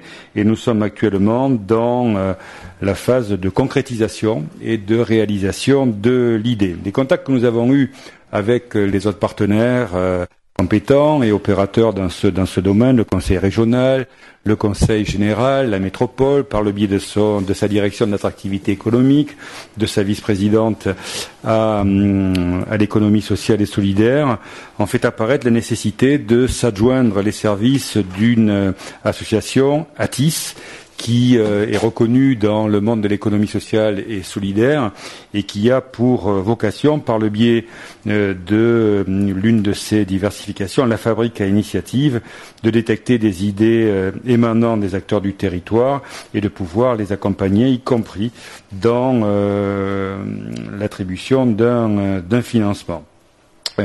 Ce partenariat que nous souhaiterions mener avec ATIS va nous permettre de concrétiser l'idée que nous avons fait émerger au titre des premiers contacts et dont on peut parler, je crois, monsieur le maire, qui serait celui d'une conciergerie solidaire, à la fois à la disposition des acteurs de la résidence du champ de course, mais qui étendrait également sa zone de service et de chalandise à un périmètre plus élargi, allant des confins du territoire du Bouscat, d'Eysines et même de Bruges, et très valorisé, comme on l'évoquait l'autre jour avec les responsables de l'hippodrome, par l'arrivée et l'implantation du futur parking de la ligne D, qui permettrait comme ça à des gens qui laissent leur voiture de pouvoir bénéficier aussi des services d'une conciergerie.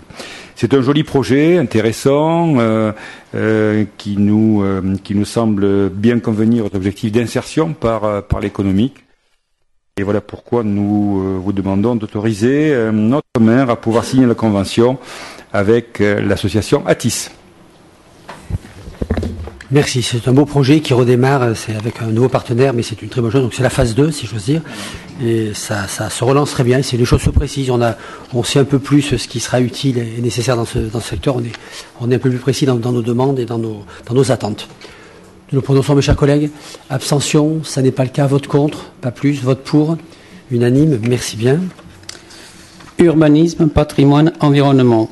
Dossier numéro 15, bail amphithéotique avec l'association Union Sportive Bouscataise Tennis, réduction de l'assiette du bail d'une superficie de 14 mètres carrés à détacher de la parcelle cadastrée section AT numéro 485. Rapporteur Philippe Fargeon. Monsieur le maire, mes chers collègues, par délibération du 12 décembre 2007, le conseil municipal a autorisé la signature d'un nouveau bail amphithéotique de 30 ans avec l'USB Tennis, non seulement pour renouveler le précédent qui arrivait à son terme au 21 mars 2018, mais aussi pour inclure les nouvelles parcelles occupées par l'USB. Le bail a été signé le 29 mars 2018, portant sur les parcelles devenues aujourd'hui AT 432, AT 433 et AT 485, 482, 483, 485, pour une superficie totale de 1 hectare 35 ar et 68 centiares. Nous avons les images sur l'écran. Excluant par anticipation la parcelle AT 487 en prévision d'une vente à l'association Notre-Dame de Consolation. La parcelle AT 485B, figurant au plan joint, a été volontairement conservée dans l'emprise du bail, puisque traversée par une canalisation souterraine de gaz alimentant la bulle de tennis depuis la rue du président Kennedy. Toutefois, après discussion, l'association Notre-Dame de Consolation, dont le projet est agrandir la cour de récréation de l'école maternelle de Sainte-Anne, souhaite également avoir un accès directement sur la rue du président Kennedy, et donc acquérir en plus de la parcelle AT 487 ces 14 mètres carrés. Ainsi, afin de pouvoir envisager cette vente qui fera l'objet d'une prochaine délibération, il est nécessaire d'exclure la parcelle AT 485B de 14 mètres carrés dans l'emprise du bail signé avec l'USB Tennis. Un avenant au bail portant sur la nouvelle superficie sera par la suite signé. Considérant qu'il est nécessaire de réduire l'assiette du bail de 14 mètres carrés afin de pouvoir envisager la vente à Notre-Dame de Consolation, il est demandé au conseil municipal de bien vouloir, article 1, autoriser la réduction de l'assiette du bail signé avec l'USB Tennis le 29 mars 2018 d'une superficie de 14 mètres carrés à détacher de la parcelle AT 485. Article 2, autoriser monsieur le maire ou son représentant à signer l'avenant au bail portant sur la nouvelle superficie. Merci beaucoup pour tout ceci. Je crois que le plan vous est déposé. Alors, on ne vend pas à Notre-Dame de Consolation, on vend à l'association Notre-Dame de Consolation. Ce serait peut-être bien de préciser. Oui, c'est à l'association, voilà, bien évidemment. Ce serait mieux. Bah, voilà. On ne sait jamais. Non, mais c'est écrit comme ça, effectivement. Ça serait bien de préciser. Voilà, Notre-Dame de Consolation, moi je ne la connais pas spécialement, je ne l'ai pas croisée encore, donc c'est peut-être mieux. Voilà. Merci. On ne sait jamais. Pas celle réclame, mais... Voilà. Bien, voilà, mes chers collègues, vous avez ça sous les yeux, c'est pas très compliqué. Quand on peut effectivement rendre service à une association pour l'intérêt de ces enfants de maternelle, sans pour autant défavoriser notre club USB Tennis, bien sûr, et sans le pénaliser, sans le péjorer, comme dirait monsieur le maire de Talence à l'époque, le péjorer, il est évident qu'on peut tout à fait faire ceci sans problème. Voilà, nous nous prononçons, mes chers collègues. Abstention, ça n'est pas le cas, j'imagine. Vote contre, non plus. Vote pour. Unanime, merci bien. Dossier numéro 16. Convention d'entretien, de prestation et d'usage de la liaison douce reliant le parc Marceau depuis le boulevard Pierre Ier, lots 4 et 8, autorisation de signature, rapporteur Bernard Genca.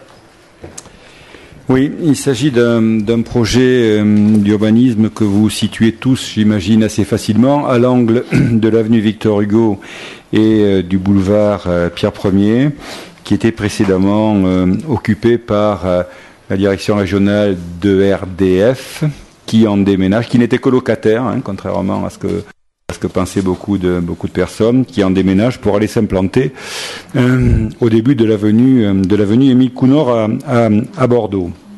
Dans ce cadre, la société Erilia, qui est un bailleur social, a obtenu un permis de construire et va réaliser un ensemble immobilier de 139 logements au sein de ce site. Deuxième, et dans ces 139 logements, on va donc se diviser en deux catégories. Les 66 logements locatifs sociaux qui sont la propre vocation d'Erilia et 67 logements libres qui sont le fait du promoteur Kaufmann et Brod. Troisième intervenant dans ce projet, le groupe Antelios, qui, par le biais de la transformation des écuries existantes, va construire 6 logements et réhabilite la Chartreuse à ses propres fins, de façon à y installer ses bureaux d'activité. Donc,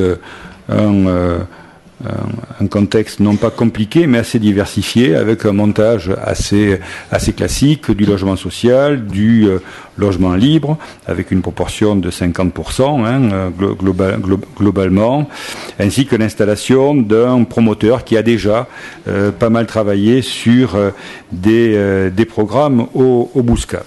Nous souhaitions depuis pas mal de temps, et on le rappelait récemment, qu'il y ait une possibilité pour les habitants du quartier des Boulevards et de l'avenue Victor Hugo de pouvoir rejoindre par une liaison douce le parc Marceau.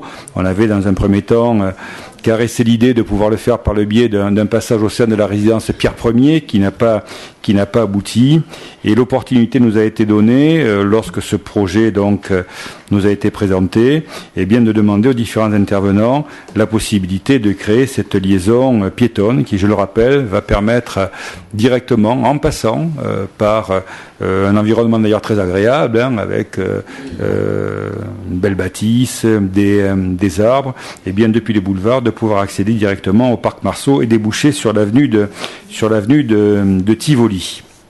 Un espace vert central va donc être consacré à ce cheminement doux et va être géré par l'association syndicale qui regroupe bien entendu les 3 intervenants que j'ai évoqués tout à l'heure, à savoir Erilia, Kaufmann et Brod, il n'y en a qu'un, Kaufmann et Brod c'est un seul, et Antelios.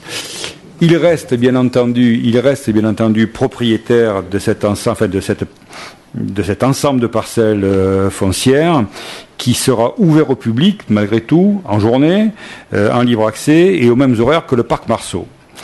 Pour ces raisons, donc, nous installons un portillon dans la clôture existante qui donne sur le parc, et il y aura également un portillon d'accès libre pour les personnes privées, boulevard Pierre Ier, et nous allons sortir tout ça pour le mettre en valeur d'une signalétique. Cet espace, vous l'avez compris, au sein d'un ensemble privé sera ouvert à des personnes extérieures, au public, comme on le dit de façon familière. Nous avons donc proposé d'assurer, ça nous revient, d'assurer l'entretien de cet espace public, les espaces verts, les revêtements de surface, les candélabres, et de prendre en notre compte sa consommation, puisque la vocation de ces candélabres, de pouvoir éclairer cette liaison douce qui est à vocation du public. Il est joint à cette délibération un plan pour vous permettre de vous situer, et vous a été remis sur table le projet de convention actualisé, et nous vous demandons, par le biais de cette délibération, d'autoriser le maire ou son représentant à signer avec l'ASL la convention d'entretien, de prestation et d'usage qui porte sur les lots que nous venons d'évoquer. Eh bien, merci. On a déjà envie d'aller se promener dans cette sande piétonne qui déjà va préfigurer le bois le parc Marceau que l'on ira visiter. Monsieur Alvarez. J'avais une question annexe par rapport à cette délibération.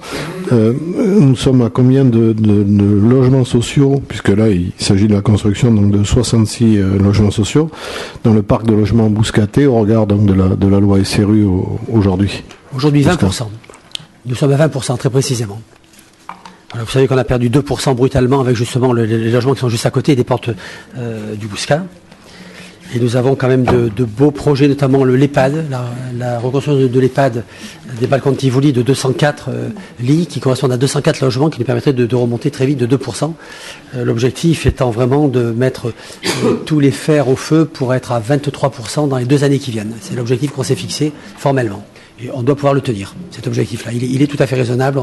On a en réserve suffisamment d'espace pour construire à cette hauteur. Voilà. Pas d'autres demandes. C'est un très beau projet. C'est une proposition qui est très, très sympathique parce que vous le voyez sur le plan, ça permettra quand même à tous les riverains de ce secteur de rentrer directement au coin du boulevard et de l'avenue Victor Hugo. Au lieu de faire tout le tour par le boulevard, revenir par l'avenue Tivoli et rentrer par le parc Marceau. Enfin, c'est quand même autrement plus pratique de passer directement. Pas de souci, on a bien tous compris l'intérêt de voter, donc pas d'abstention, j'imagine, pas de vote contre, vote pour, unanime. Merci mes chers collègues, décidément, c'est un carton plein ce soir. Presque.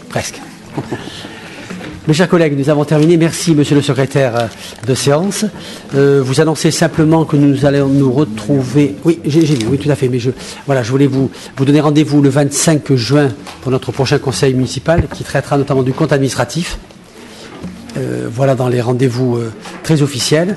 Madame Layan, vous avez une question à nous poser, je vous en prie.